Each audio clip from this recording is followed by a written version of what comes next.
Hello and welcome to episode 5 of Trash Talking with me, your host Stu, or you may know me as SMTV. Do you like metal and alternative music? What about gigs and festivals? If you also like film and TV, video games, and a healthy dose of 90s nostalgia, I think you just found your favourite podcast. Shall we get to Trash Talking?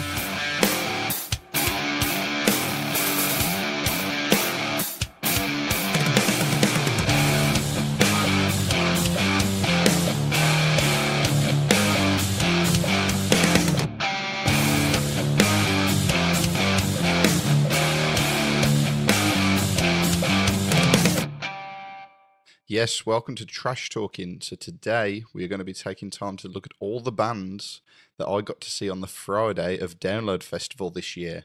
I was going to do a bumper episode where I covered the entire festival, but once I got started writing notes, I just could not stop, and I didn't want to do so. It was like, Christ knows, I don't know, 2.5 hours. So we're going to go ahead and we're going to do a Friday episode, we're going to do a Saturday episode, and then we'll do a Sunday episode. So before we do dive into that, I obviously want to take the time to thank my wonderful patrons. And can I say it was incredible to meet you guys over the weekend. It really was nice to finally put a face to some names, because I'm sure you've got to understand it. Like for the Dear Download meetup, for example, when you have people coming up to you saying, "Oh, hi, I'm so and so," and you're like, "Right, so and so," scratching my head, and then they tell you the Discord name. "Oh, yeah, of course it is, yeah," and I've been speaking to you guys like daily for over a year now, and I don't even know your real names. So if that ever does happen, please do bear with. Tell me your online persona name, like we're proper nerds, and then I know exactly who you are. But yeah, sorry. So patrons, I'd love to thank Ethan Brown, Leanne Parker, Lee Jeffrey, Sean Schofield, Alexander Toon, Vicky Rutter, and Chris Henderson. I love each and every one of you, and thanks to you guys, and obviously you other guys listening who aren't patrons, these lot are a bit nicer than you lot that don't pay, though. If you don't pay, you don't get my friendship. But no, thank you to you guys. You make it all worth it. And without you, I wouldn't be doing this. So, I don't know, pat on the back. But yeah, it was brilliant to meet you guys. Obviously, I met some of you guys at the Dear Download meetup. That was incredible. And then I bumped into Ethan Brown. Ethan bumped into you a number of times, actually, in quite a few of the pits, notably at While She Sleeps. If you go and watch the vlog, you will actually see Ethan in the pit. And then Sean, it's funny, I keep, every time me and my wife talk about Sean and his wife Hayley, I have to call him Jaggy Sean for some reason, because as I was just saying about Discord, I'm so used to talking about people by their online persona that I can't just call Sean Sean. It's always just Jaggy Sean. So I apologise. But yeah, thank you to each and every one of you who did come over and say hello. It really was the cherry on top for me. Download 24 was really an incredible weekend that I was blessed to be able to spend it with such good friends, and of course my beautiful wife. But you guys made it so much better, so I do thank you for that. I look forward to doing this for as long as you're willing to watch me do it, essentially. If you want to sit there and watch me do it, I'll continue to do it. So thank you all so much. And then one final little thing I want to touch on as well. I've had some communication from Bloodstock. Last year, I did actually approach them and got given accreditation to essentially go as like a media outlet. They invited me over and allowed me to record a vlog. Nothing too technical, or there was no interviews that took place. It was literally just me going to do a vlog, and lovely people there, they really are, and they allowed me to go free of charge and record. So long story short, I dropped them an email earlier in the year. Accreditation lines weren't open yet, but they've now emailed me back saying they like the sound of what I've got planned for Bloodstock. They've sent me the link to, essentially, every media outlet has to fill in a form which gives all your details, so they've at least got a log of who's going to be on site, etc. So I've now filled that in. So I'd like to say it's all looking fairly positive in doing that again and being able to cover Bloodstock for you lovely lot once more. So if Bloodstock is either on your radar, if you go into Bloodstock, if it's something you want to hear more about, if you haven't quite delved into Bloodstock yet, but you want to know more about it before diving in and getting a ticket, keep an eye out, because I'm going to start covering it a lot more so leading up to it. In the same way I covered Download, really. Bands you need to see at Bloodstock. I'll look at the map if that's something people want me to look at. And then obviously on site from the... it's not quite a Wednesday, I don't think. I think it'll be Thursday, Friday, Saturday, and potentially the Sunday as well. But I'll cover everything I can just so I can give you everyone as much as a informative insight as I can, because that's what I like to do. I just like to be as informative as possible. So I've badgered on for long enough. Shall we get on to the actual episode? Right, so the bands. Should we dive in and see who I saw or who I didn't see? I'm really quickly going to touch on why I didn't see some bands. So all over the weekend, we had bands that were just starting late. And I'm talking like 15, 20 minutes late, which we're British. We're used to waiting for things patiently. But 15, 20 minutes out of someone's set when the set is only 20, 25 minutes as it is, that's pretty dire, to be honest. And once this happens with one band, that stage ends up having a knock-on effect for the rest of the day. So it's such a shame because we ended up missing several bands that we wanted to see, some being bands that we're like really excited for as well. It's going to happen. And as you can well imagine, logistics of an entire festival and keeping it running smoothly can't be easy, but it doesn't stop it being gutting for the audience. I'm sure a number of you guys listening would have suffered the same. I can pretty much guarantee that across the festival, a lot of people were disappointed, but it is what it is. It's done now. So, okay, minor rant over. Right, we're going to go through all of these bands chronologically. So I'm going to start with the bands I saw at the start of the day, and we'll go through so on, so on. I didn't really need to explain what chronologically means to you, did I? I am sorry for... Is that mansplaining? I don't know. Manspreading? Okay, so my Download Festival 24 arena experience was obviously supposed to have started with Defects. We made such a big deal of Defects being the first band on the Friday, but with the cancellation of several other bands in the Dogtooth, the lineup ended up getting jigged around, which caused havoc for those relying on the lanyards which you purchased for the schedule.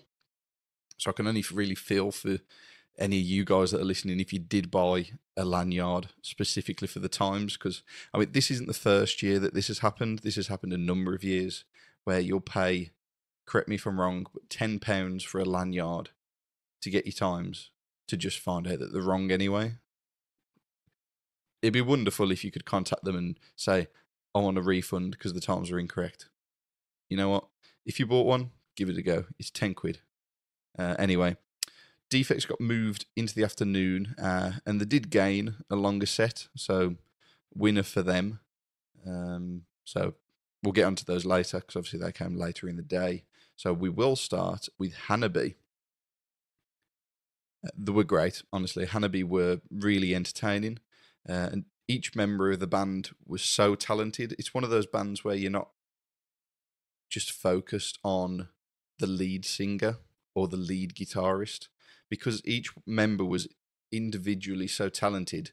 You'd take 30 seconds watching the bass guitarist, and then you'd take 30 seconds watching the drummer, which it's the best experience for me with the band. If you just glued to the singer, the rest of the band just may as well have not been there. So for that reason, I thought they were a top tier band. I can't help but still compare them to Baby Metal though. But I do rate Hanabi more so than Baby Metal. At the start of any arena day, it's important to have something that brings the energy and gets everyone instantly in the mood. And let me tell you, Hanabi managed this with ease.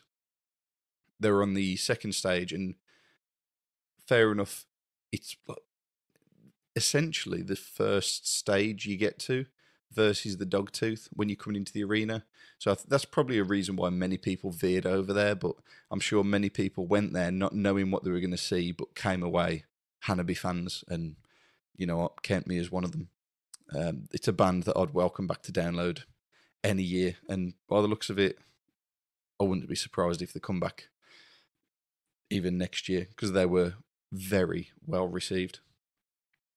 Next up, we went to see Those Damn Crows, because honestly, the other band that was on at the same time was Halocene, and it's just the lead singer. She comes up on Instagram sometimes when I'm doom scrolling, and she's just, it's not really a word I use often, but not that one, not that word. I'd say she's pretty insufferable. What's the word now? Intrusive thoughts nearly won then, but this is a family show, so I'll just stick to my notes. Anyway, less about Halocene.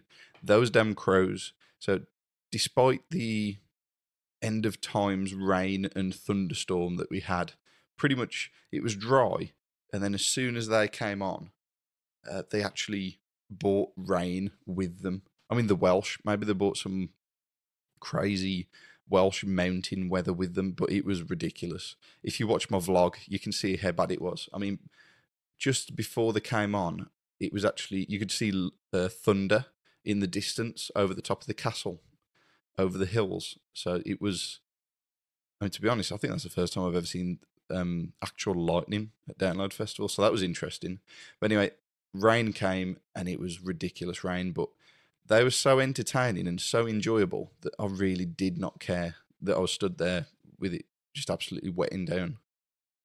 I mean, we were strapped up to the rafters with waterproofs, ponchos, everything. So we were okay. We weren't sat there getting drenched, so we were still able to truly enjoy ourselves. Anyway, so Those Damn Crows, it's not a band I ever gave much of a listen to beforehand. I got recommended them by a number of you guys. Apparently, I put them down a bit when I shouldn't have. And, you know, I agree. I take back the words that I said previously that they're a bit boring. After seeing them live, I really enjoyed them. It's dad rock, and I am now a dad, so maybe it's in my genetic code that that I suddenly enjoyed dad rock even more than I did before. It's a band I've never seen before. I never even listened to them other than reviewing for Download Festival. But having smashed it on the main stage, they should most definitely join us again in the future. Everyone go give Those Damn Crows a listen. Next, we had Scene Queen. So they were next on the Opus stage. You have to forgive me trying to think of the names of these stages. To me, it's still just main stage, second stage. Dogtooth, fair enough, and Avalanche has kind of sunk in, but Opus and Apex is just so difficult for me to remember. So bear with. If I say second stage, you know exactly what I'm on about anyway. It was questionable how enjoyable they were going to be for me when listening to them prior to Download. But again, it's a band that I enjoyed. We had a really good run the start of Friday, to be honest. Looking at faces around me, I can't say that it was reciprocated as much as I enjoyed it. Fans of the band enjoyed it, but innocent bystanders may not have enjoyed it quite as much. It was just so different, which is fine. I'm here for different. It was still rock. It was still some kind of sub-genre of metal in a way. So it was still good. It was alternative.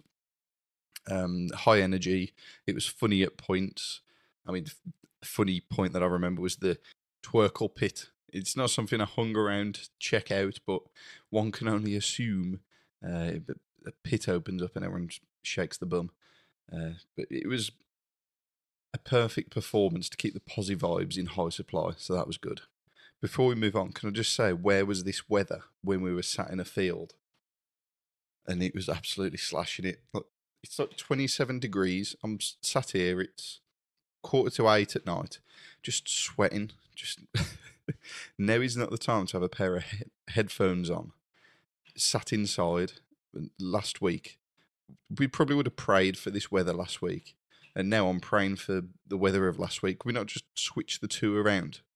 it's always the same though, and it like the weekend after and the weekend before are always like like perfect weather conditions. Then as soon as you get to download, it's either the surface of the sun or bloody Scottish Highlands weather, which is obviously what we had last week. Next band is, of course, Defects. Finally, we got to the new arranged time to see them. To be honest, it worked well. They got a longer set.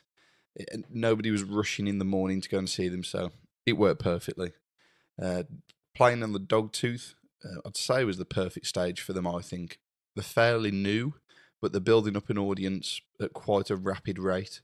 So having a quite full, smaller tent with everyone jumping along to every song, in my eyes, is better than having a sparse-looking Avalanche or even Opus stage. So although you may think, oh, they're on the lowest stage possible, that worked in many bands' favour. Honestly, it looked so much better being busy in there than, as I say, sparse on another stage. They were great. Continue to thrive on the remaining festival run as well. I've seen them posting lots from the different festivals they're playing that I didn't even know they were doing.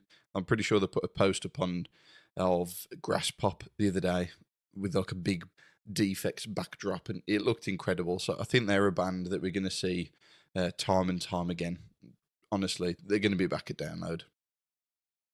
Next up, we were supposed to catch Polyphia, which I'm not really a fan of. It was just our friends wanted to see them. So, I mean, we said we'd go for food.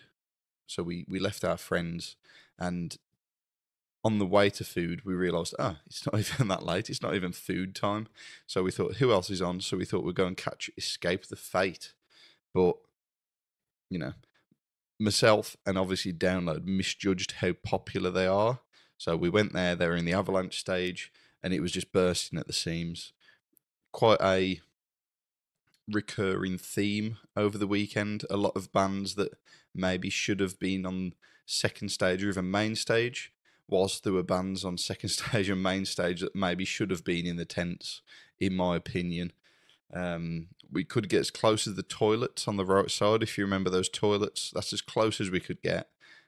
There was no good view, and the sound wasn't good enough to sit and look at back of someone's head. So we decided to bounce, and we went and checked out the guest area instead. We went for a bit of food, sheltered from the rain, because once again it started raining. But the good thing about guest area is there is actually shelter. I'm saying there's actually shelter. You know what? Only after watching TPD's vlog, it's reminded me how maybe we don't even, I say we, maybe I don't need to want the guest area as much as before, because we've got the Gooseneck Inn and, was it Norland Organic Cocktails? Now we've got these two additional beverage locations. They're both covered, so especially the Gooseneck. The Gooseneck has got more space with coverage than the guest area does, which is great. I mean, it's a shame that you can't see any of the stages from the Gooseneck. Maybe they need to sort it out where they can get some monitors in there, or even play the audio from the main stage in there. Because, I mean, that's something that Download's missing in general, really. If you go to Bloodstock, and if you have been in the past, you know exactly what I mean. Lemmy's Bar is perfectly positioned where you can be, one, covered from rain, sun. I was going to say snow. Have you ever had snow in August? Probably. It's England. You're covered from the elements, and then two, you can actually, well, you're at a bar, so you can turn around, order your drink, sound, pay, literally do a 180 on the spot, and you're looking at main stage. Now, this is something that Download could try and do. Obviously, logistics probably won't work as well, because there's nowhere by main stage that could probably do that without risking the footfall of people that could actually be looking at the stage. But to put some monitors up and a live feed in the Gooseneck Inn, it can't be that difficult. I mean, I know from going in the press area last year that they have live feeds of the stage inside the press tent. So why they can't just route that live feed to the Gooseneck Inn I don't know. If you're listening, any organisers, then it's an idea. I think it's a good idea. Even if you put it behind the bars so people aren't messing with the monitors, maybe just have like a line of monitors behind the bars showing you the main stage with an audio feed. I think that'd be brilliant. So anyway, once we've been to the guest area, had some food and a drink, it was time for one of my highlights of the weekend, and that was Blackstone Cherry.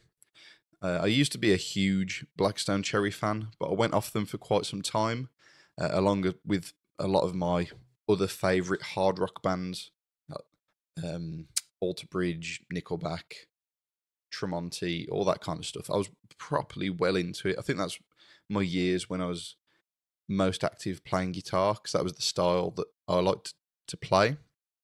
But anyway, I went off them for quite a while. But they do say absence makes the heart grow fonder. Before we all get emotional, I'll move on. It must be true, because I had an incredible time at main stage with a few newer songs and then a fair share of the classics that were the perfect afternoon pick me up. And you just can't help but love an afternoon pick me up at Download. I always use the example of Thunder the one year. I want to say 2018. I think Thunder played on the main stage in the mid afternoon where he'd been slashing all day, and they came on and it just boosted. I don't know about anyone else, but it boosted my mood through the roof. So Download have a habit of booking very good afternoon pick me up bands. I'd welcome Blackstone Cherry back as soon as next year. They're a brilliant band and they did an outstanding performance. Next year, I'm thinking, you know what, I'm going to save that. That little nugget. Ooh, you nearly got a little bit out of me then. I'm going to save that. I'll make a little Download 2025 predictions video. Okay, we'll save that anyway. Right, moving on. So after Blackstone Cherry, we had a swift run from main stage to the Dogtooth to go and see Make Them Suffer. They're a great metalcore band. They're suffering from the unfortunate lack of sound quality in the Dogtooth, though. I think because the stage is higher than the rest of the ground in the tent, the sound ends up just being absorbed by whatever audience is stood in front of you. Because from experience of standing closer to the stage over the weekend, I can say that the audio quality is a lot better the closer you get to the stage. When you consider the size of the tent, it really should not matter, but it's just the slope that it's positioned on, so that if you're standing at the back, you're lower down than the stage itself.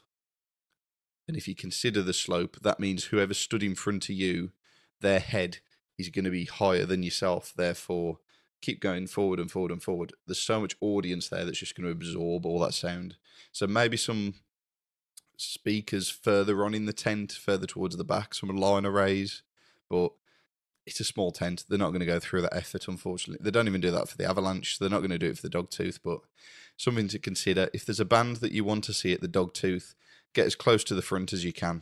Trust me, many a time, even last year, I was walking away from bands that I liked because it just sounded naff. Unfortunate. They're a great band, but really bad sound. Right, so after Make Them Suffer, we didn't stay for the whole set, really. But we had a swift walk to the Avalanche, which was accompanied by Royal Blood as we walked past main stage, which I must say, they sounded great. It's a band that were a bit of a red heron. Do I say red heron? I don't know. Everyone was a bit skeptical as to why they were there. I mean, the direct support for Queens of the Stone Age makes sense, obviously, but not many people wanted to see Royal Blood there. The keyboard warriors, anyway. The stage looked busy enough to me, but I love Royal Blood. The first album is incredible. Everything that came after kind of like dipped off. Each album kind of I lost interest, but what I saw sounded great. Really did. They did have a technical issue as I walked past, though. I think I saw the end of Out of the Black, and then they says, "Oh, we're gonna have to go off for a few minutes," which ended up turning into probably like 20 minutes, I think. But luckily for us, we weren't there to see Royal Blood. We were on our way to see one of my most anticipated bands of the weekend, and that was Wheatus. So I say most anticipated, but I must say the most disappointing band of the weekend. Honestly, I was gutted. This was the one band where so many people were just shitting on them leading up to the festival, and I was like, no, don't talk about Wheatus like that. I love Wheatus. I really do. Their self-titled album I hold in really high regard, but I'll explain. Firstly, we couldn't get into the Avalanche tent. It was once again bursting at the seams. Download whether they're booking the wrong bands for the wrong stages. I feel as though both Wheatus and Busted should have been on second stage, especially with the cancellation of Bad Omens. Um, yeah, we just couldn't get in. We went round as far to the left as we could, but other than that, they were also a victim of the one-hit wonder, as we all well know. So as they play any other song than that one song that everyone knows, the entire crowd was just talking. So it was obvious that they were there, one, for Teenage Dirtbag, and two, maybe to just secure a good space for Busted. So over the drone of an entire crowd having multiple conversations, you can barely hear what they're even playing on stage. So there's no chance you're going to enjoy it, which was a great shame. And then when they finally came to play Teenage Dirtbag, everyone was singing along, but then they ended up prolonging it so much that you're so used to listening to the version you hear on Spotify and the radio that you're going to sing it perfectly in time to what you've remembered in your head. But because they want to prolong the song so much, they kept changing it. So as soon as you're about to start hitting the high notes and blasting the chorus, they'll repeat another verse because they want that to last as long as possible. So they're prolonging a song thinking, this is what the audience wants. They want to hear this song for the next 10.5 minutes. When in reality, we just want to hear it played as it's meant to be played. I mean, if you want to extend it so much, just play it twice. Just finish the song and be like, did everyone enjoy that? Yeah, okay, sound.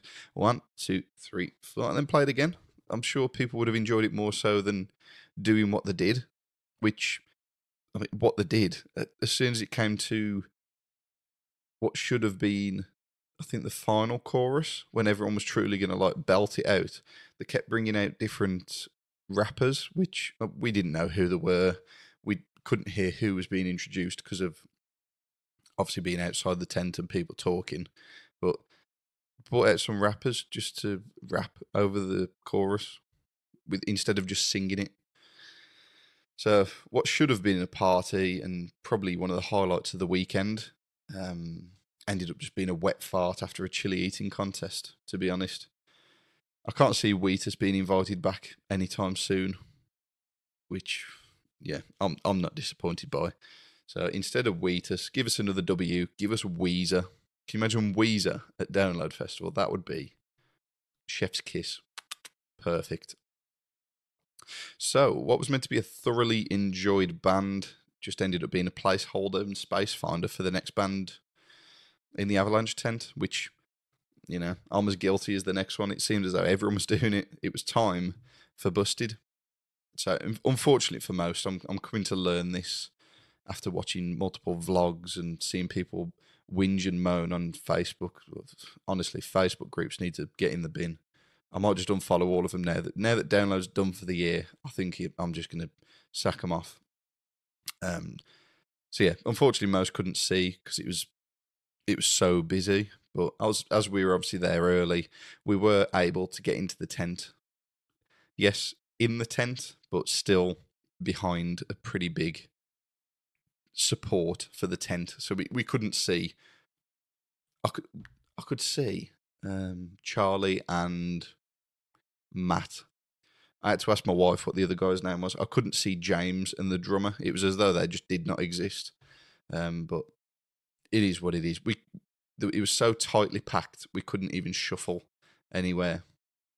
And being a taller guy as well, when it's that busy, unless a pit opens up, I feel bad shuffling in front of people because they've been there just as long as I have. I don't want to block anyone's view, but if a pit opened up, fuck them. I'll move forward then. But yeah, it was rammed, but the energy was there. Everyone was up for a good time, so it was great. The only thing that did let it down, there's a few bore-offs that just set up chairs inside the tent, like taking up vital space for people, which I'd probably have less to complain about if they'd set up the chairs, and then when the band came on, picked up the chairs and had a good time. But no, these people had set up the chairs for like one of the most highly anticipated bands of the weekend and just sat there the entire time, not even watching what was going on stage. Didn't even care, it seemed. But why not go and set your chair up elsewhere, somewhere that's a bit less quiet? That couldn't have been comfortable. We must have been sat there sweating anyway. But yeah, anyone who takes a chair into a tent, get in the bin. Get in the bin with the Facebook groups. You bum. Right.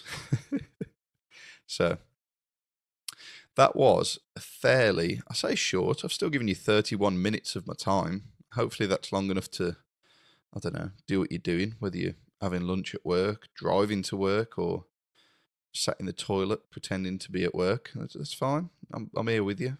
Just remember to wipe. Yeah, 31 minutes. That's not bad, really.